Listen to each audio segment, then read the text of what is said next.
तो मैं आपके सामने में शुरू करता हूँ।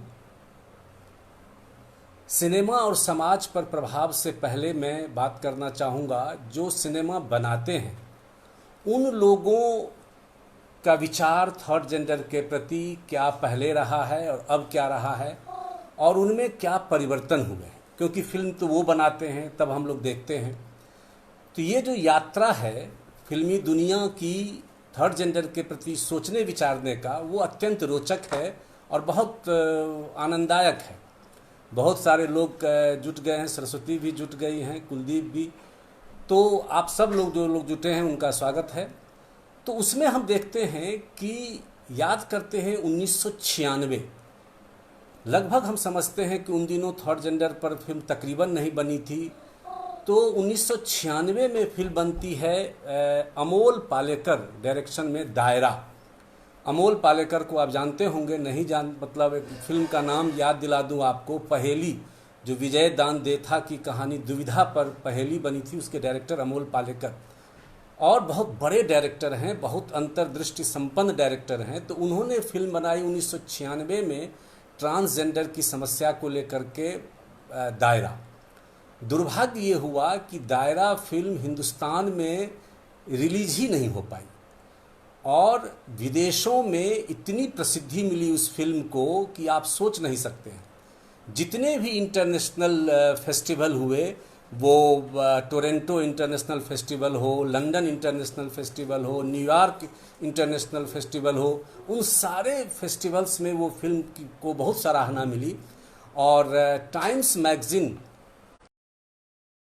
96 में जो 10 सर्वश्रेष्ठ, दुनिया के 10 सर्वश्रेष्ठ फिल्मों की सूची बनाई, उसमें उन्होंने दायरा को रखा।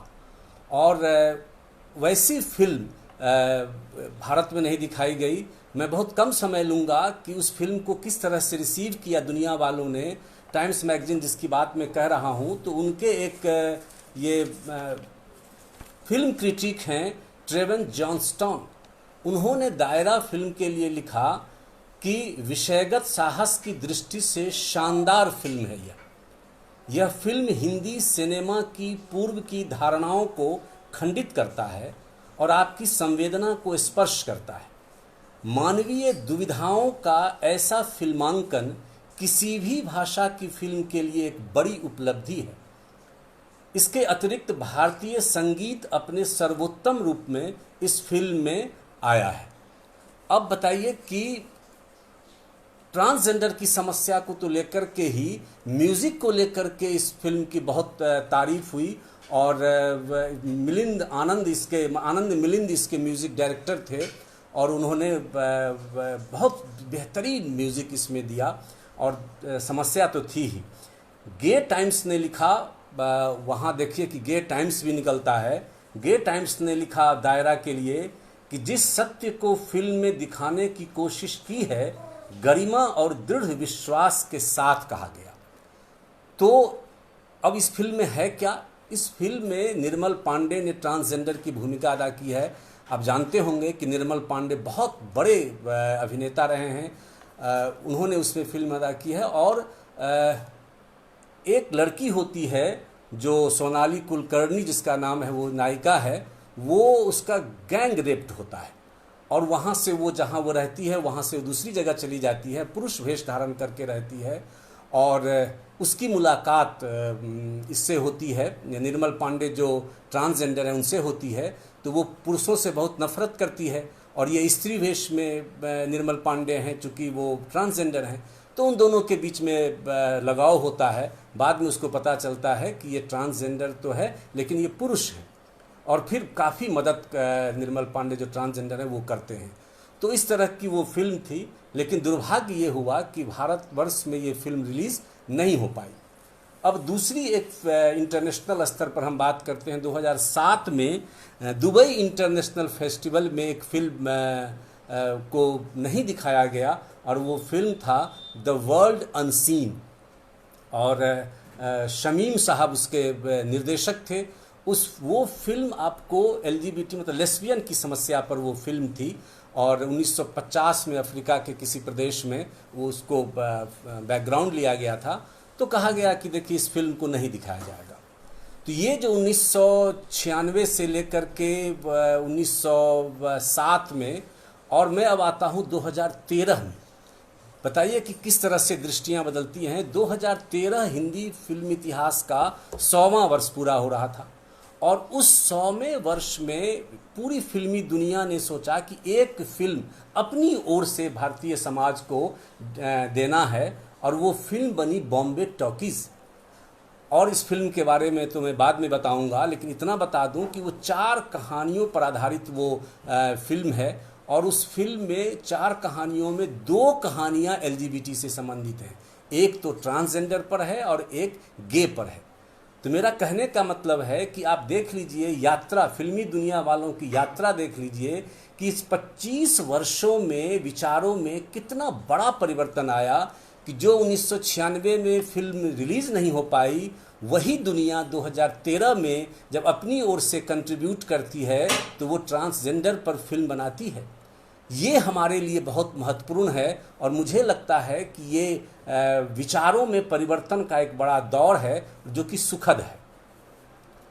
मैं आपको जो पहले ही बता दूं कि जो फिल्म पर बात करूंगा उसमें कुछ फिल्में मैं लूँगा, सारी फिल्मों को मैं ले नहीं सकता हूँ। सबसे पहले तो अपने को ट्रांसजेंडर तक सीमित रखूँगा, और उन फिल्मों में जिसने ब्रेक थ्रू का काम किया है, जिसने मील के पत्थर तोड़े हैं, वैसी कुछ फिल्मों की बात करूँगा, जिनमें मैं एक तो बांग्लादेश की फिल्म मैं बोल को लूँगा, कॉमन जेंडर को लूँगा, पाकिस्तान की एक फिल्म जो बोल को लूँगा, और हिंदुस्तान में कुछ भारतीय भाषाओं की फिल्म को लूँगा, जैसे तमिल का फिल्म एक नर्तकी है उसको लूँगा, और एक मराठी फिल्म है जोगवा उसको लूँगा, और हिंदी फिल्म बॉम्बे टॉकीज़ पर बात करूँगा।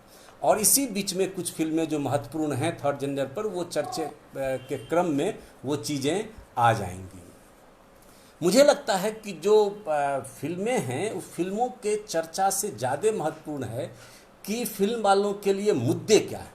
मुझे लगता है कि ये मुद्दा है कि मानवाधिकार का मुद्दा है, ये मुद्दा है सोशल एक्सक्लूजन का मामला है, मामला मानवीय गरिमा का है। तो जिन फिल्मों में ये मुद्दे हाईलाइट होते हैं, वही मुद्दे मुझे लगता है कि जेन्युइन फिल्म वाले इस मुद्दे को उठाते हैं। वैसे जो आप हिंदी फिल्मों को विशेष करके देखें तो उसमें 2-3 स्तर रहे हैं थर्ड जेंडर को लेकर के। पहले जो फिल्में आती थी थर्ड जेंडर को तो एक उपयोग के रूप में दिखलाते थे, एक मजाक के रूप में दिखलाते थे, एक हास्य के रूप में दिखलाते थे, तो वो तो बहुत ख़राब होती थी। वो फिल्में थर्ड जेंडर का बहुत ख़राब छवि प्रस्तुत करती थी। दूसरे तरह की फिल्म वो आई जिसमें एक अपराधी के रूप में थर्ड जेंडर को दिखलाया गया, और उस भयानक के रूप में एक उस तरह से फिल्में सड़क, और सड़क से भी ज़्यादा अगर आपको याद हो संघर्ष फिल्म, मतलब आप जो ही पर्दे पर आशुतोष राणा आते हैं स्त्री वेश में, त्यों ही मतलब पूरे सिनेमा हॉल डर से थर्रा जाता था वो अपराध। और उसके संबंध सूत्र जुड़ते हैं ब्रिटिश सरकार से। ब्रिटिश सरकार ने मतलब जो 1871 में उनको क्रिमिनल ट्राइब घोषित कर दिया था। पता नहीं ब्रिटिश हुकूमत क्यों इतना ट्रांसजेंडर से बहुत ब्रिटिश हुकूमत डरती थी। एक सिंगापुर विश्वविद्यालय के एक प्रोफेसर हैं डॉक्टर हिंग, उन्होंने बहुत बड़ा काम किया है ब्रिटिश कालीन दौर में जो थर्ड जेंडर की समस्या थी उस पर, और उन्होंने कहा है कि वो जो क्रिमिनल ट्राइब बताया ये उनका शॉर्ट टर्म प्लान था। आप कल्पना कर सकते हैं कि जब ये शॉर्ट टर्म प्लान था तब उनका लॉन्ग टर्म प्लान क्या रहा होगा। निष्कर्ष में वो बताते हैं कि पूरे हिंदुस्तान से ट्रांसजेंडर को ख़त्म कर देने की उनकी नीयत थी। तो कहीं ना कहीं जो संघर्ष टाइप की फिल्में हैं वो उनसे प्रेरित होती हैं।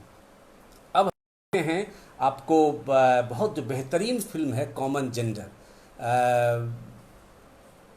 क्या कहें उसको, एक सच्ची घटना पर आधारित, जो निर्देशक हैं नोमेन रॉबिन साहब को एक घटना भी नहीं कहें उसको, दुर्घटना कहें। वो दुर्घटना जब उनके आंखों के सामने में घटी तो उन्होंने तय किया कि मैं इस पर फिल्म बनाऊंगा।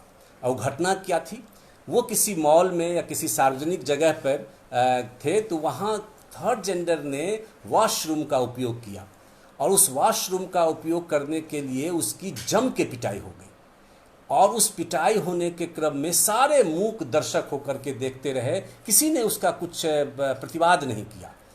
उनके अंदर तक ये बातें हिल गई कि आखिर क्या बात है कि कोई मना नहीं कर रहे हैं और वो करे तो क्या करे भाई, वॉशरूम दो ही होती है, एक स्त्रियों के लिए होता है, एक पुरुष के लिए होता है, तो वो कहाँ जाएं। तो इस मुद्दे को वैसे फिल्म है, एक बेहतरीन प्रेम कथा फिल्म है। उस प्रेम कथा में एक ट्रांसजेंडर है जो महिला होती है, उसको एक प्रेम होता है, सुष्मिता नाम की लड़की है, एक संजय नाम के लड़के से, नॉर्मल लड़के से प्रेम होता है और उस नॉर्मल लड़के से प्रेम की सज़ा जो भुगतनी पड़ती है उसे वो वही समझती है, जबकि उसका जो अपना समाज है वो बार बार कहता है कि तुम उसके प्रेम के चक्कर में मत करो, क्योंकि जो सामान्य दुनिया का आदमी है वो कभी भी ट्रांसजेंडर को स्वीकार नहीं कर सकता है। संजय को लगता है कि उसका परिवार काफ़ी पढ़ा लिखा है और काफ़ी प्रगतिशील है, वो शादी करना चाहता है सुष्मिता से और वो बोलता है कि नहीं, हमारा परिवार एक्सेप्ट कर लेगा।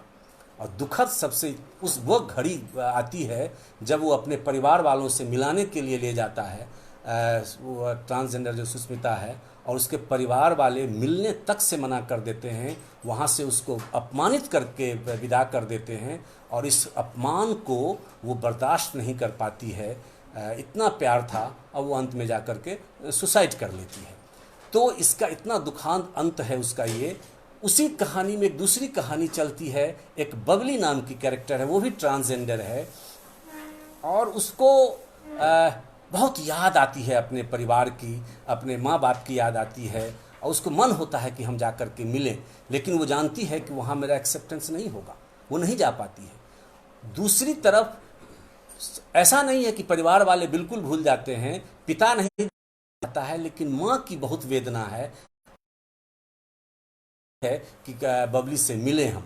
तो इन दोनों तीनों चीज़ों को लेकर के अब फिल्म को दिखाया गया है और फिल्म का जो सबसे महत्वपूर्ण हिस्सा है वो है कि ये सवाल सरकार, पब्लिक से लेकर के सरकार तक से फिल्म सवाल पूछती है कि अब ये तो हुआ, इसके लिए सरकार कितनी जिम्मेदार है और सरकार क्या कर सकती है, ये इस फिल्म की जो है। और फिल्म में जो प्रेम प्रसंग दिखाया गया है वो कोई हवाई प्रेम प्रसंग नहीं है।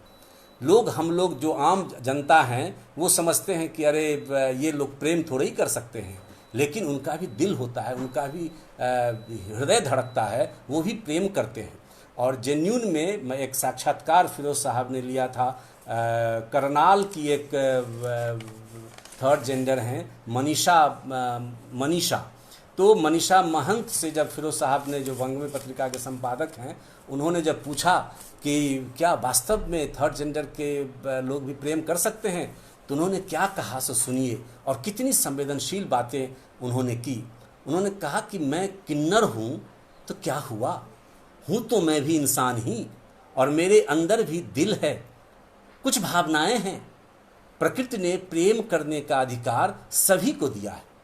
प्यार के मामले में इंसान भेदभाव कर सकता है लेकिन प्रकृति नहीं।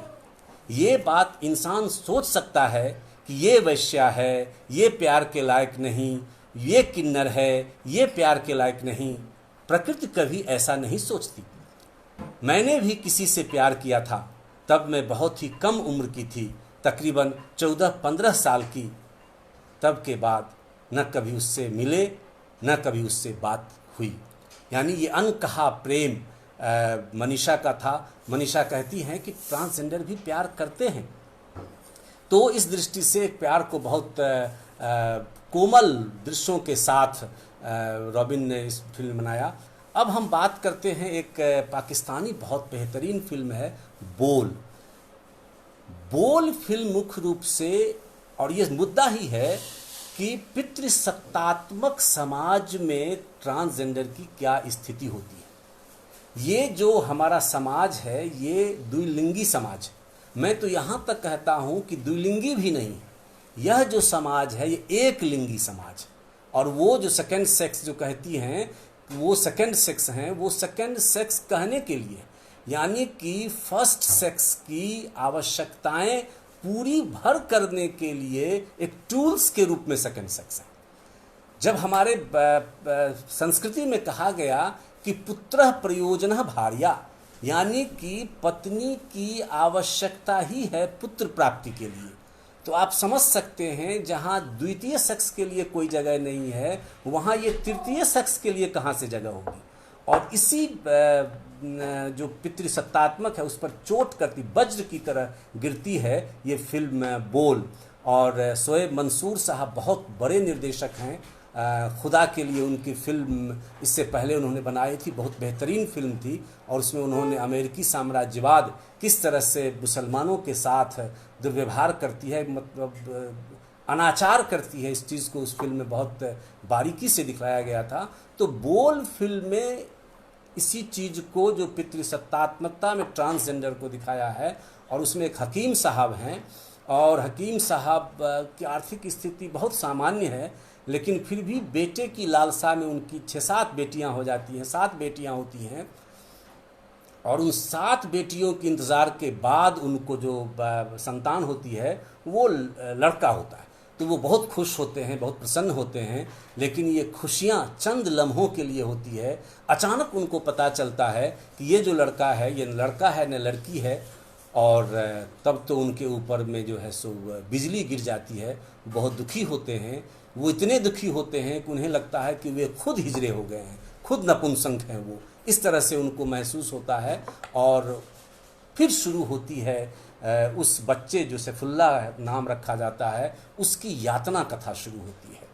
और उस यातना कथा से पहले मैं बता दूं कि उनकी एक लड़की होती है जो अपने हत्यारे पिता की जो है सो हत्या कर देती है, और उस हत्या में उसको सज़ा, फांसी की सज़ा होती है। और उस फांसी की सज़ा में वो राष्ट्रपति से गुहार करती है कि ठीक है फांसी की सज़ा मुझे मिले, लेकिन मैं जनता से कुछ संबोधन करना चाहती हूँ। और वो जनता से संबोधन करती है। मार्वेलस वो सीन है उसमें, जिसमें वो कहती है कि मैं कातिल हूँ लेकिन गुनहगार नहीं हूँ, यानी कि मैंने कोई अपराध नहीं किया। ठीक है कि एक नियम है किसी को मार देने पर फांसी की सज़ा हो, मुझे वो कबूल है, लेकिन मैंने कोई अपराध नहीं किया है, क्योंकि एक भारी अपराधी को मैंने ख़त्म किया है, क्योंकि रहेगा तो और ज़्यादा अपराध करता।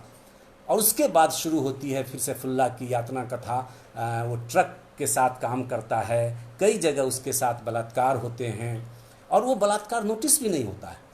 जब मैं इस फिल्म के बारे में पढ़ लिख रहा था तो मैंने महसूस किया कि कोई क्यों सूचना मुझे नहीं मिलती है, कोई खबर नहीं मिलती है कि किसी थर्ड जेंडर के साथ रेप हुआ हो और उसमें कोर्ट ने कुछ डिसीजन दिया हो। यानी कि थर्ड जेंडर के साथ रेप वगैरह का मामला कोई मामला ही नहीं बनता है। ये कितनी दुखद स्थिति है, जबकि उन्हें थर्ड जेंडर की मान्यता भी प्राप्त हो गई है।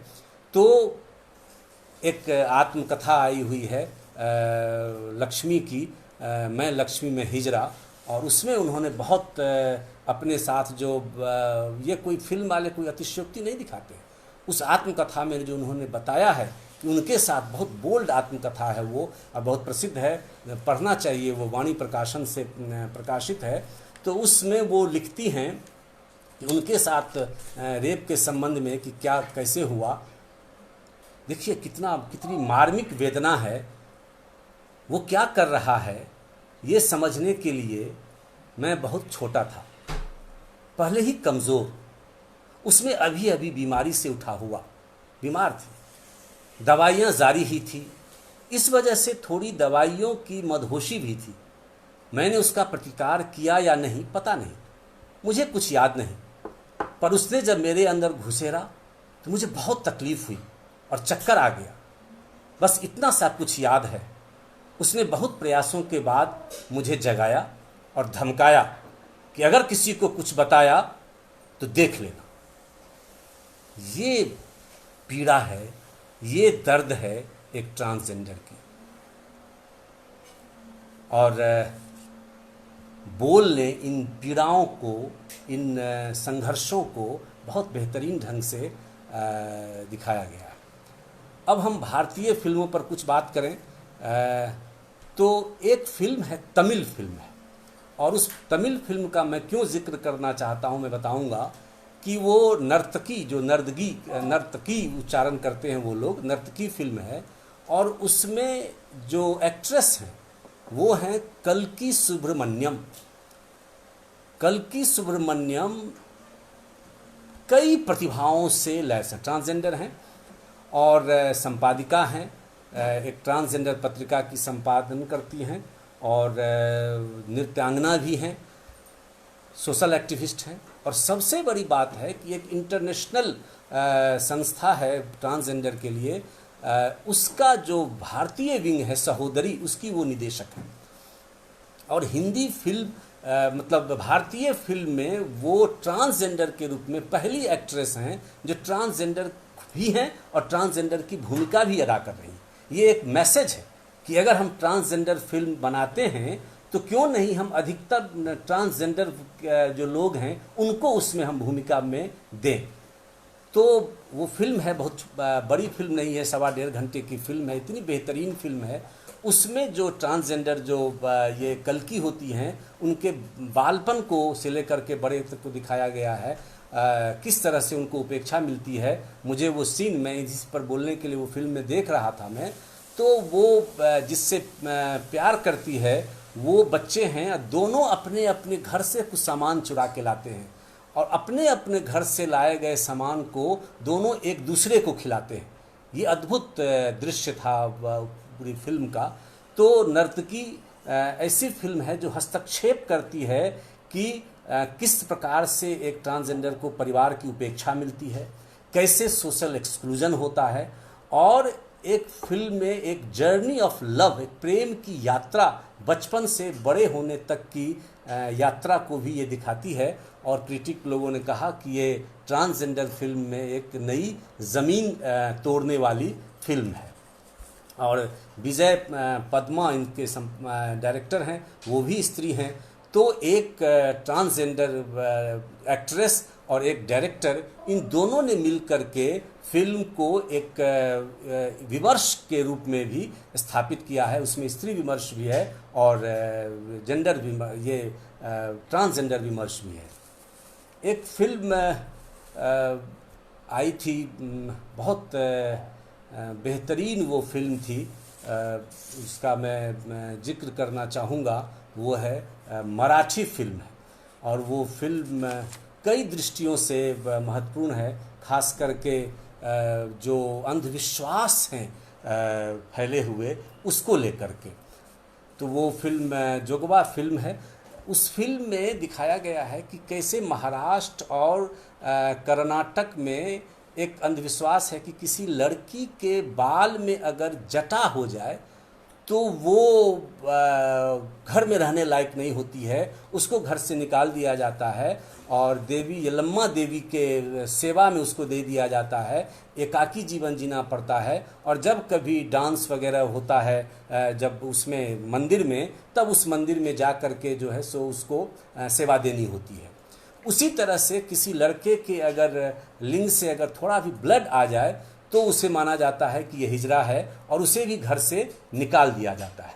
बताइए कि ये अंधविश्वास सैकड़ों सालों से उस इलाके में जो लोग सामान्य हैं, जो पढ़े लिखे नहीं हैं, जो समाज में प्रचलित है। और उसी की ये कहानी है। उसमें एक लड़की है जिसको देवदासी बना करके मंदिर की सेवा में दे दिया जाता है। फिर वहाँ जो मंदिर वगैरह में जो होते हैं उसके साथ वही सब कुछ होता है। एक लड़के से उसका प्रेम भी होता है, बाद में वो लड़का फिर भाग जाता है।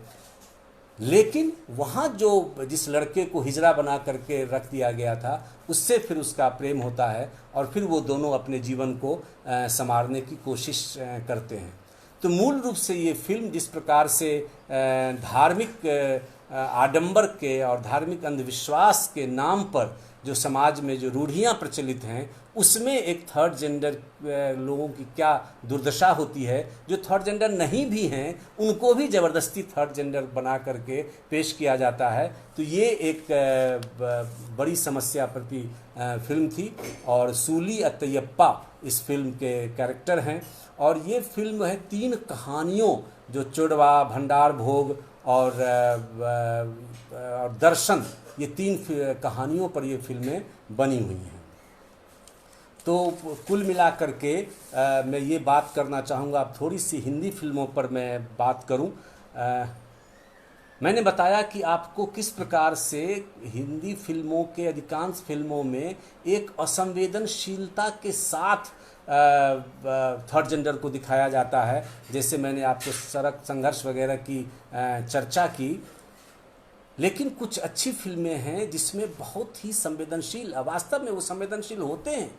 मैं तो उनको धन्यवाद देना चाहता हूँ जिसने समाज के लिए ये नियम बनाया होगा कि ये थर्ड जेंडर जो हैं, हिजड़े जो हैं, वो हिजड़ा शब्द मैं सबसे उपयुक्त इनके लिए मानता हूँ, क्योंकि हिज्र से ये बना हुआ है, जो सोशल एक्सक्लूजन हिज्र बोलते हैं, जिसको सामाजिक रूप से बहिष्कृत कर दिया गया।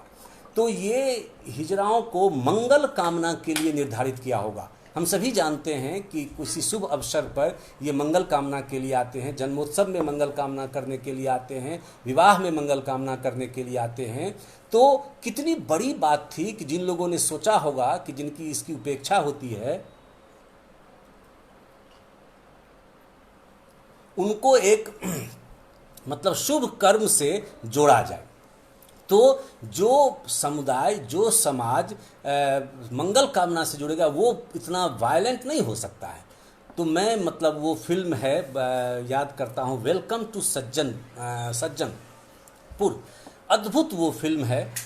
जब फिल्म का 100वां वर्ष आया था तो एक फिल्म का विशेषांक भी आया था, जिसमें मैंने उस सज्जनपुर पर एक लेख लिखा था, जिसको जो डायरेक्टर थे उन्होंने ब्लैक कॉमेडी की इस फिल्म को संज्ञा दी थी।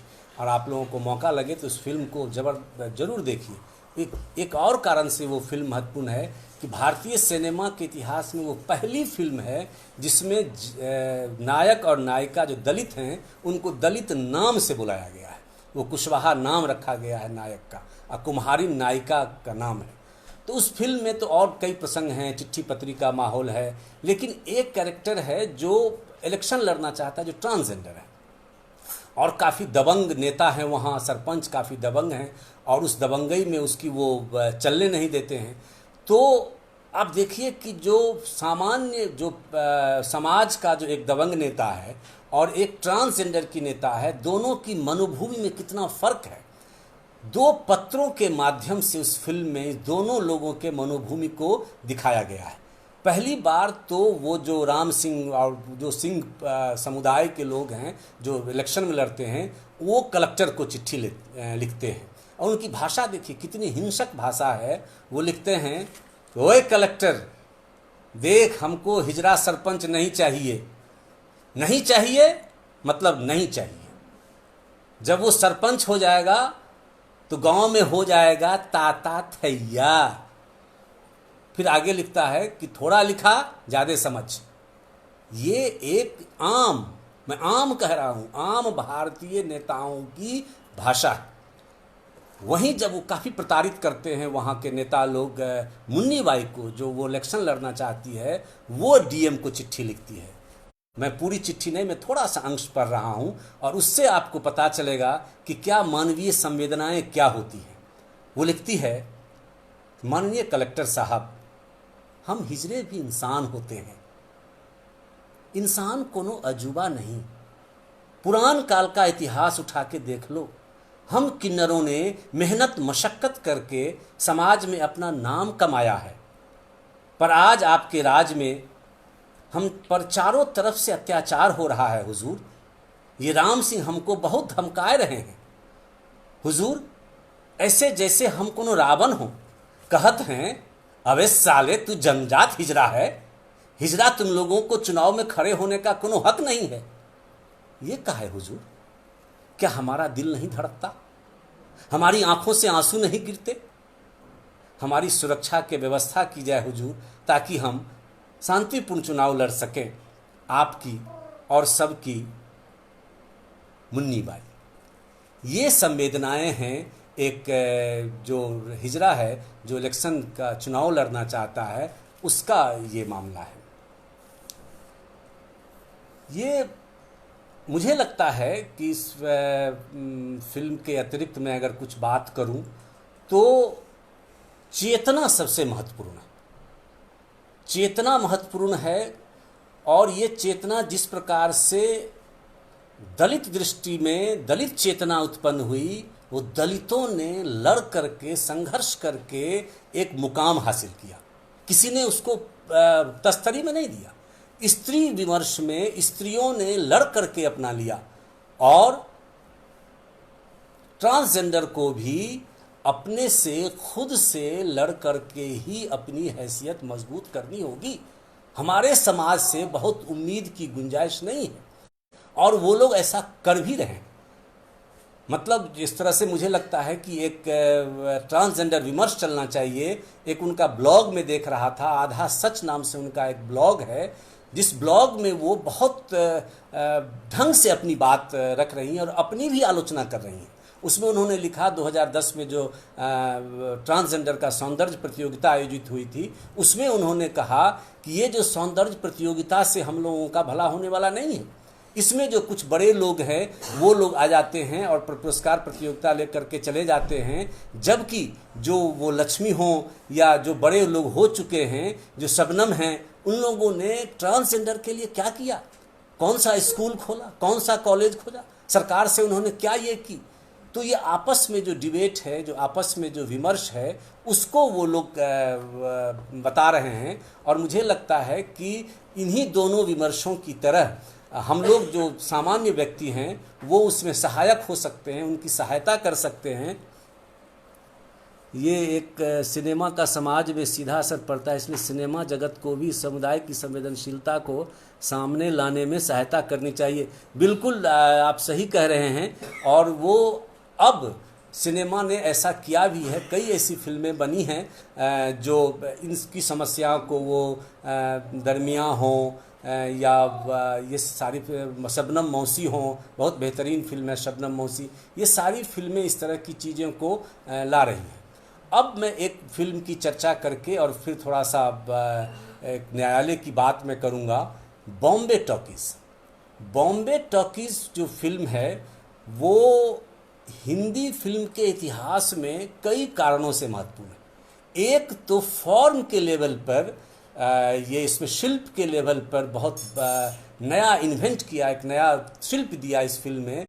इसमें 4 कहानियां हैं और चारों कहानियां अलग अलग हैं, और इसमें 4 डायरेक्टर हैं, जोया अख्तर हैं, करण जौहर हैं, दिवाकर बनर्जी हैं, अनुराग कश्यप हैं। ये 4 डायरेक्टर ने मिलकर ये फिल्म, आपको बता दिया, पहले मैंने बताया कि फिल्मी दुनिया की ओर से ये फिल्म है। आपको याद होगा कि आप लोग हिंदी के ज़्यादा लोग हैं, अज्ञे ने एक प्रयोग किया था 12 खंभा उपन्यास के नाम से, जिन्होंने एक ही उपन्यास को उन्होंने 12 लोगों से लिखवाया था।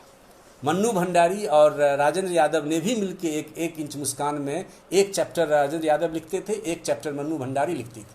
तो उसी तरह से ये एक एक्सपेरिमेंटल फिल्म था बॉम्बे टॉकीज। और उस बॉम्बे टॉकीज़ में एक बच्चे के जो शरीर में जो ट्रांसजेंडर का जो फॉर्मेशन होता है, और उस ट्रांसजेंडर के फॉर्मेशन में जो उसकी उलझन है, और एक परिवार का भी उलझन।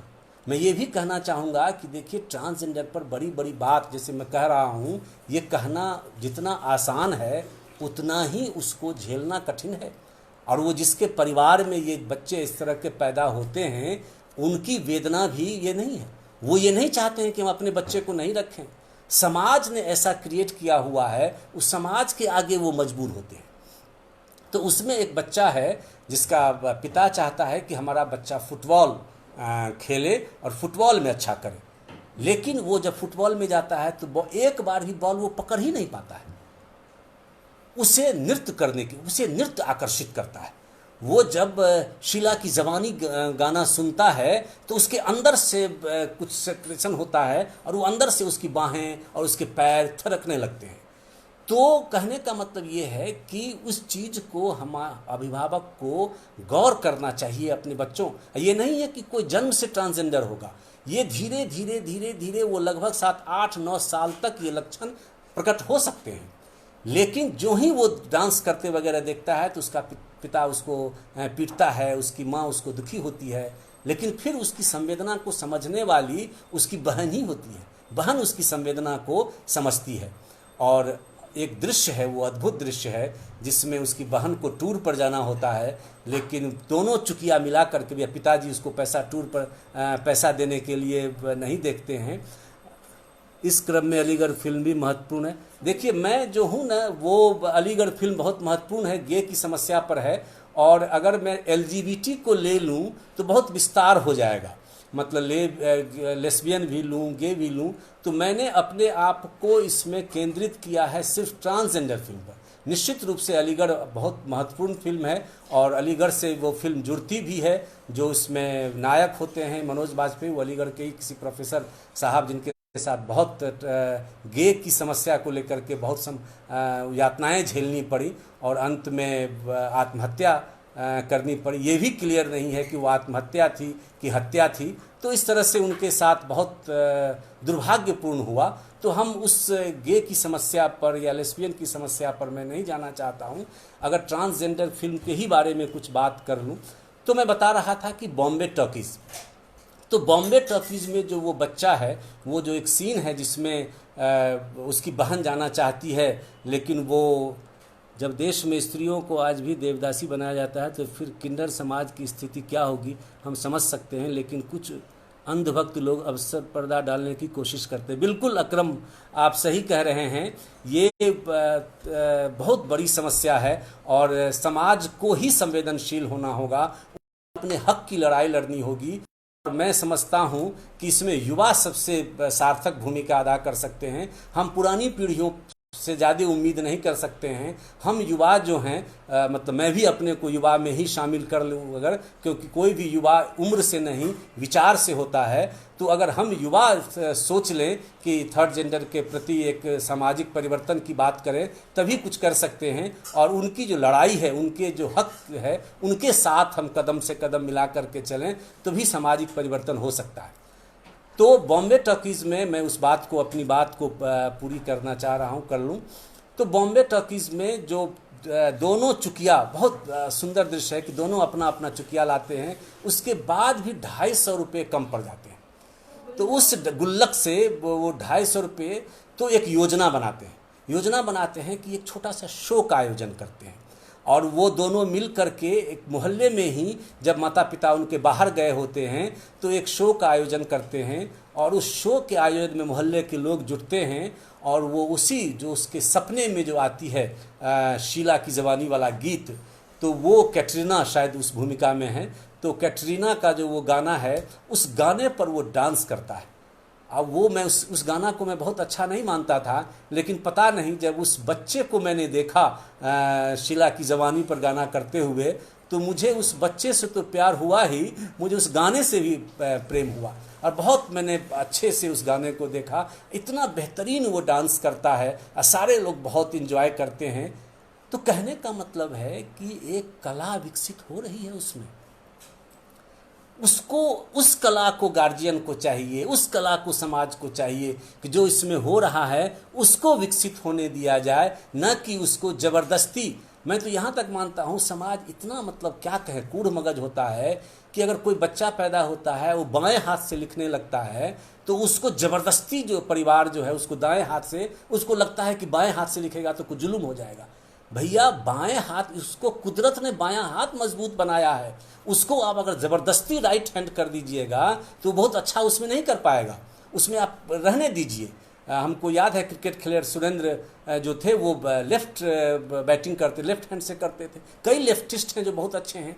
तो यही मानसिकता ट्रांसजेंडर वाले में भी है कि आप अगर उसमें दूसरे, वो तो व्यक्ति तो पूर्ण है ही अपने आप में, और अगर कहीं लैंगिक डिसऑर्डर है भी तो देख लेगा आगे वो अपनी समस्या का समाधान कर लेगा। आप क्यों उसको आगे नहीं बढ़ने दे रहे हैं? मुझे वो याद आ रहा है प्रदीप सौरभ का तीसरी ताली, जिसमें वो कहते हैं कि आश्चर्य लगता है कि एक विकलांग बच्चा लाखों रुपया खर्च करके और पूरी जिंदगी ये माँ बाप एक विकलांग बच्चा को साथ रखता है, लेकिन जो ट्रांसजेंडर बच्चे होते हैं उस ट्रांसजेंडर बच्चे को घर से निकाल देते हैं। मैं अंत में आपको 4 लाइन सुनाऊंगा, फिर उसी मनीषा मोहंता जी की वेदना कि क्यों वो इतनी दुखी होती हैं समाज को लेकर के।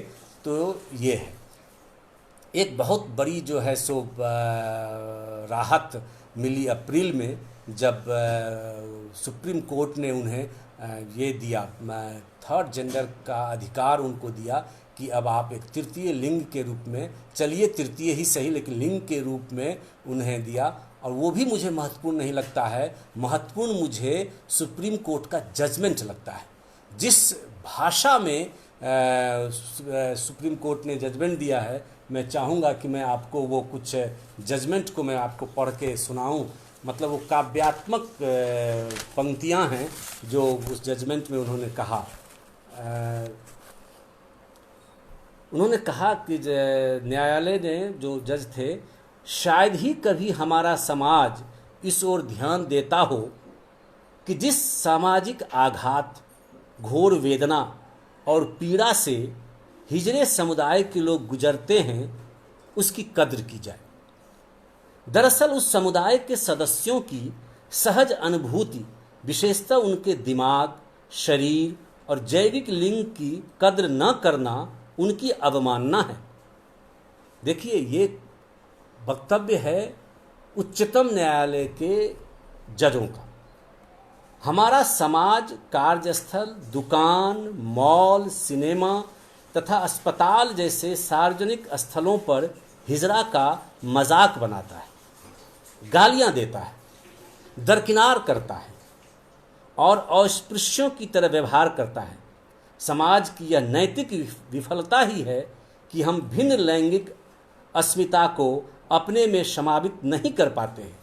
जो हमारे बीच के हैं, जो हमारा समाज उन्हें अंगीकार नहीं कर पाता, यह एक खास तरह की मानसिकता की अभिव्यक्ति है जिसे हमें बदलना है। ये खास तरह की जिस मानसिकता की बात करते हैं वो बीमार मानसिकता है। जो लोग थर्ड जेंडर के प्रति उपेक्षा का बर्ताव करते हैं, मेरा मानना है कि वे बीमार हैं, वे रोगी हैं और उन्हें सामाजिक इलाज की आवश्यकता है। कोई डॉक्टरी इलाज की आवश्यकता नहीं है, सामाजिक इलाज की आवश्यकता है। देखिए कि कितनी पीड़ा है, जो अपने उसी साक्षात्कार में मनीषा महंत कहती हैं कि क्योंकि किन्नर तो इस समाज और देश में उस अनाथ बच्चे की तरह हैं जिसकी कोई माँ नहीं है। वो कितना भी रोए और कुर्लाए, उसको कोई दूध पिलाने वाला नहीं। उसको तो खुद ही अपने लिए दूध मांगना होगा या रो रो कर मर जाना होगा। कहते हैं कि बच्चा जब रोता है तभी माँ दूध पिलाती है, लेकिन उस ट्रांसजेंडर बच्चे का दुर्भाग्य देखिए कि वो रोए तो भी माँ दूध नहीं पिलाती है। दूध क्या पिलाती है, उसको निष्कासित कर देती है। और इसी मनीषा महंत जी के स्टेटमेंट के आधार पर जो मैंने बयान में लेख लिखा था, तो मैंने कहा था कि भारत माँ के ये अनाथ बच्चे, यानी कि उनका न घर है, न परिवार है, न समाज है, न देश है। मुझे वो वाल्मीकि जी की कविता याद आती है कि खेत तुम्हारा, कुआं तुम्हारा, सब कुछ तुम्हारा, मेरा क्या। ट्रांसजेंडर की ओर से कि सब कुछ तुम्हारा, हम जाएं। लोग कहते हैं कि वो बहुत बदमाश होते हैं ट्रेन में। मैं अपने बारे में आपको अनुभव बताऊं, आप हंसेंगे।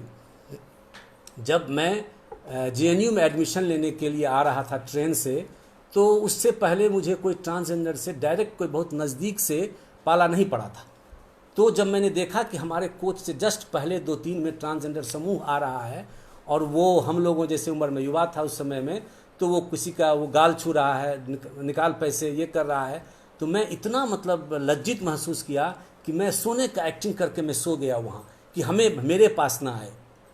ये मानसिकता थी जब मैं एमए में एडमिशन लेने आया था। और जब जेएनयू जाने के बाद जब इसके बारे में देखा पढ़ा, और ख़ास करके जिस पहली फिल्म की मैंने आपको जिक्र किया दायरा, उस फिल्म के बारे में मैंने कहीं कहीं क्रिटिक पढ़ा, तब मेरी धारणाएं धीरे धीरे बदलने लगी। और इसी तरह से धारणाएं बदलती हैं। और हम सब लोगों को जो फिरोज साहब पत्रिका के माध्यम से कर रहे हैं, जो योगेश भारद्वाज, जो श्याम बेनेगल, जो फिल्में बना करके जो कर रहे हैं, हम सब लोगों का नैतिक दायित्व बनता है कि समाज में हम ऐसा काम करें। हम कोई भी फंक्शन करें, हम उनको बुलाएं, सिर्फ कार्यक्रम के लिए नहीं बुलाएं, बल्कि आमंत्रित करें, उन्हें सम्मान दें। तो 10 लोगों को लगेगा देख करके कि अरे इसको सम्मान मिल रहा है। कार्यक्रम के लिए भी बुलाएं, केवल जन्म पर ही नहीं। अब तो वो भी जन्म पर भी लोग नहीं बुलाते हैं, जन्म पर बुलाएं, वो सामाजिक कार्य में बुलाएं, अधिक से अधिक उनको शेयर करें। और एक बात तो और भी है कि जिनको गोद लेना हो, मैंने नहीं सुना कि किसी ने थर्ड जेंडर बच्चे को गोद लिया हो। गोद लें, ये एक तमाचा होगा ऐसे समाज पर जो घर से निकाल देते हैं या जो उपेक्षा करते हैं। तो जो लोग लेना चाहते हैं तो वो तो किसी थर्ड जेंडर बच्चे को गोद लें, तो एक बहुत बड़ी बात होगी, बहुत बड़ी क्रांति होगी।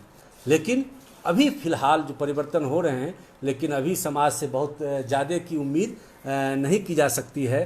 अंत में इस समाज के बारे में मैं शबनम मौसी के फिल्म्स के एक संवाद से अपनी बात जो है को विराम दूंगा। बहुत लंबे समय से आप सुन रहे हैं। वो संवाद है कि जब उसको जो दबंग लोग हैं, जब शबनम मौसी को बहुत प्रताड़ित करते हैं, तो वो भी बहुत दबंग है, वो भी लड़ती है, लेकिन भरे समाज के सामने में वो एक बार बोलती है कि अरे हम तो शरीर से हिजरा हैं, तुम लोग तो मन से हिजरे हो, असली हिजरे तो तुम लोग हो। अगर हिजरा का संबंध जो हम लोग मुहावरे में यूज़ करते हैं, अगर नपुंसकता से है, अगर कायरता से है, तो वास्तव में मुझे कहते हुए मतलब शर्म नहीं आ रही है कि हम समाज हिजरे हैं, जो ये समाज उनको उस रूप में स्वीकार नहीं कर रहा है। तो हमें अपने इस हिजरेपन से, अगर कोट इन कोट में हिजरेपन कह रहा हूँ, इस से उबरना होगा। और जिस दिन समाज उभरेगा उसी दिन एक हम स्वस्थ और अच्छे समाज की कल्पना कर सकते हैं।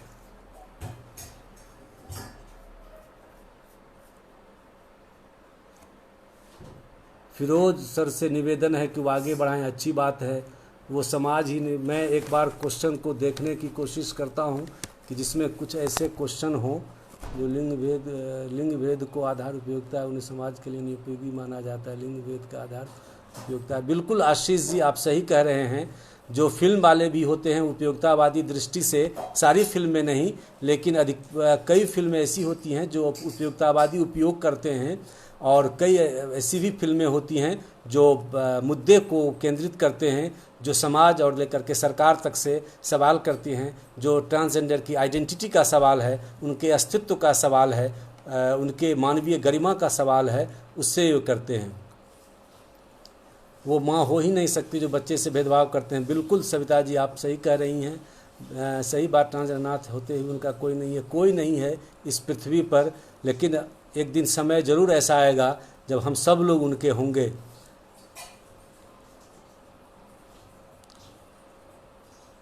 अगर कोई सवाल हो तो आप फिर से कर सकते हैं।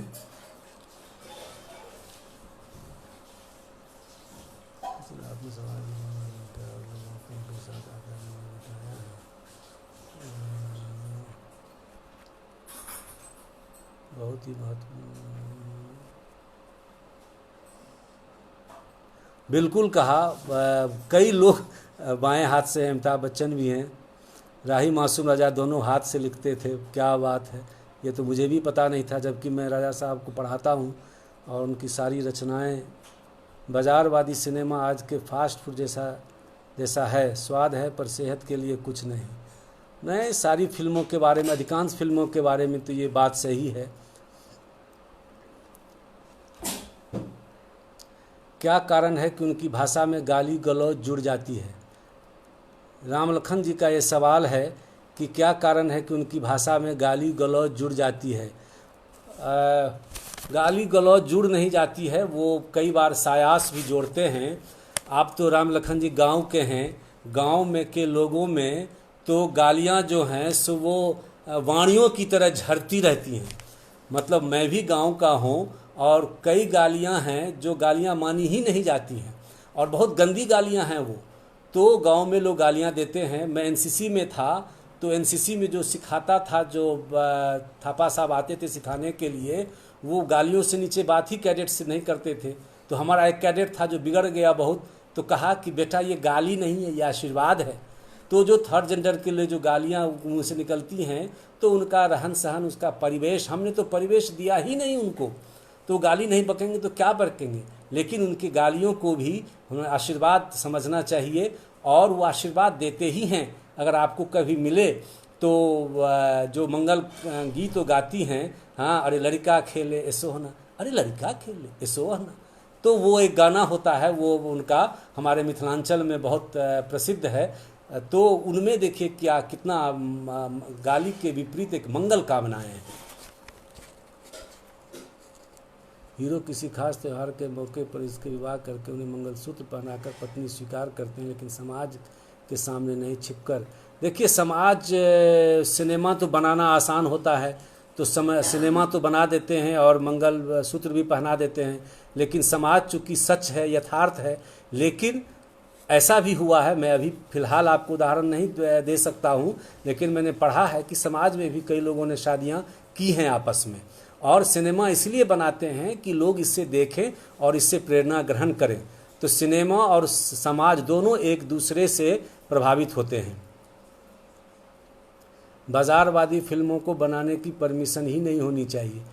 नहीं, इससे तो मैं असहमत हूं कि बाज़ारवादी फिल्मों को बना, क्योंकि बहुत बड़ा उद्योग है। अभी जब आप देख रहे हैं कि लॉकडाउन में ज़बरदस्ती जो है वो शराब की दुकानें खोलनी पड़ी, क्योंकि पैसे आते हैं, तो उससे कम सिनेमा से तो कुछ मनोरंजन भी होना चाहिए। और मनोरंजन में बाज़ारवादी फिल्में भी आती हैं, वो फिल्म वालों के विवेक पर छोड़ देना चाहिए कि वो अगर कॉमर्शियल फिल्म भी बनाते हैं, खूब बनाएं कॉमर्शियल फिल्म, लेकिन उसमें भी एक न्यूनतम जो एक मर्यादा है, उस मर्यादा को रखनी चाहिए।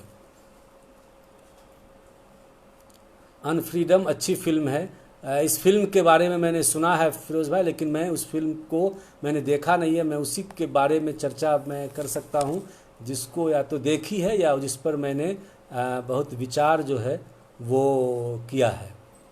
आम जनता, तो कुल मिलाकर के यही सवाल हैं। अलीगढ़ फिल्म के बारे में मैंने बात कर ही ली है, तो चलिए, और कोई अगर सवाल हो तो 1-2 मिनट में आप कर सकते हैं, कुछ संवाद हम लोग बातचीत कर सकते हैं। अन्यथा मुझे बहुत अच्छा लगा आप सब लोगों से जुड़ करके। और अंत में एक बार फिर मैं वांग्मय पत्रिका और फिरोज़ साहब, उनकी टीम, अकरम, सबको मैं व्यक्तिगत रूप से धन्यवाद देता हूं कि आप लोगों के सौजन्य से मैं बातचीत कर सका और संवाद स्थापित हो पाया। शुक्रिया।